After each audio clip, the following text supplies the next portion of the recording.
Welcome to a very special 5 on 5. We're pleased to be joined by Captain Splinter of Boom Pirates and his merry band. Is that correct? Hi, well, it's a scurvy crew, you might say there, Craig. Absolutely. Yes, I am Captain Splinter. And over here is Anchor Chain Andy, Mr. Leonardo, and this winsome little wench hanging on the back of my chair would be Cassandra Kingsley. Members of our crew of the Emerald Rose. Okay, so what are you doing so far inland? What's going on this weekend? We were invited to put the city of Ashland, Oregon under our care and protection. Most certainly, we are going to be at Science Works Museum talking about the science of pirates. Okay, can you break it down for us a little bit? You know, we've only got a little bit of time, but the science of pirates, what is that? Well, everybody thinks that being a pirate is all about the looting and the plundering and the pillaging, which is a good thing to do, but there's a lot of science that goes into it. For example, there's chemistry. We've got to mix our own gunpowder from time to time, and we need to know exactly what we're doing with that. It could be an explosive situation, you might say. There's mathematics. Me as captain, I'm the navigator of the Emerald Rose, and I have to know how to read those charts and how to transpose all those numbers and those grids to where we actually are in the world. Mathematics and arithmetic is a big part of that. And there's physics.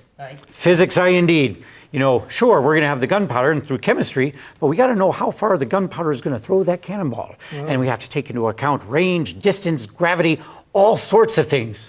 So there's a lot of science involved in being pirates. Okay, so that... The mixology. Oh, the mixology, rum. Very nice. So will there be much of this cannons, gunpowder, any of these things going on this weekend at Science Works? All sorts of excitement at Science Works.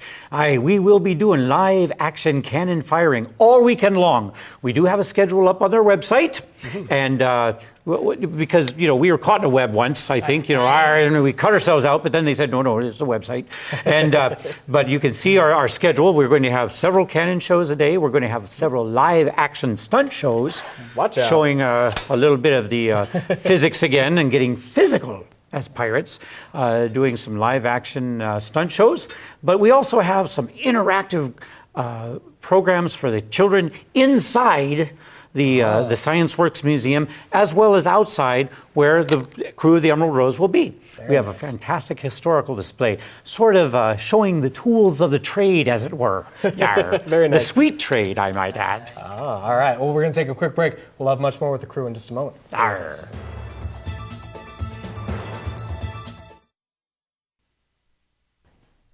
Welcome back to our 5 on 5. We're here again with Captain Splinter, part of the Boom Pirates. What is Boom, by the way, Captain? Boom stands for Brotherhood of Oceanic Mercenaries. But don't let the name fool you. We take women, too. There you go. Very nice. All right, so how do you tailor your presentation to your audience? Well, we take into account the age group, the tender years, if that is needed, and the tender ears sometimes with some of our more advanced in age audience members. But whatever type of program that we're doing, if we're doing a musical comedy presentation, which we'll be doing a little bit of this weekend, we make sure that if there's young years in our audience, that the songs are more G and PG rated, maybe. Sure. But our educational, of course, the getting into the history of the golden age of piracy, it can be fun and exciting, like you see on TV, a children's channel, all the way up to the nitty-gritty, hardcore reality of what it really was like to be a pirate. Wow. So we take all of that into account. We do everything from grade schools to college classes on the golden age of piracy. So what is, if I dare ask your opinion, what is the best kind of pirate? Are we talking historical, cinematic, or literary? Well, the cinematic pirates of today give a rather distorted view of the actual historical pirates that sailed during the golden age of piracy from 1695 to 1740. Literary is, of course, there's a lot of license taken by that, but we can probably thank Robert Louis Stevenson for our view of what a pirate is. For example, we were out about today in the fair city of Medford, and every time somebody saw us, they said, "Look, pirates!" And you wonder, why would somebody dressed like this be called a pirate? Pirates dressed the same way as everybody did, at their time, in their time period. Okay. There have been pirates from the time the first boat went in the water. So if they were wearing bearskins at that time and had a bearskin shell of a boat, well, the pirates dressed in bearskins. There were pirates in the Middle Ages. There were pirates in the Roman era. Julius Caesar was once kidnapped by pirates and held for many days. Really?